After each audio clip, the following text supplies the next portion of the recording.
Hinihintay pa raw ang go signal ni Pangulong Bongbong Marcos Jr. bago simulan ang rehabilitasyon ng EDSA ayon sa pahayag ng DPWH. Nakatakdasa ng simulan ang rehabilitasyon ngayong buwan pero pinag-aaralan na kung ililipat sa 2027. May report si Catherine Landicho.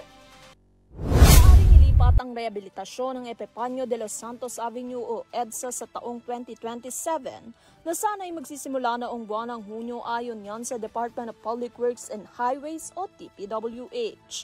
Sinabi ni Public Works Secretary Manuel Bonoan na hinihintay ngayon ng DPWH ang go signal ni Pangulong Ferdinand Bongbong Marcos Jr.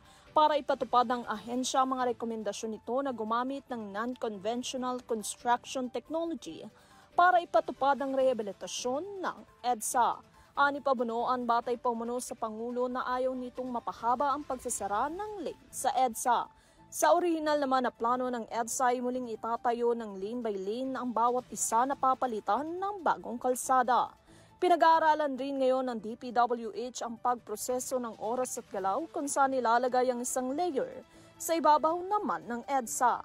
Anya hindi magiging praktikal na gawin ng EDSA rehabilitation ngayong ikalawang kalahati ng taon sa gitna ng tag-ulan. Dahil naman umano sa nakatakdang i-host ng Pilipinas ang 43rd Association of Southeast Asian Nation o ASEAN Summit, sa susunod na taon ay sinabi ng DPWH chief na ang paggamit ng bagong teknolohiya na ang rehabilitasyon ng EDSA ay aabot ng humigit kumulang 6 na buwan.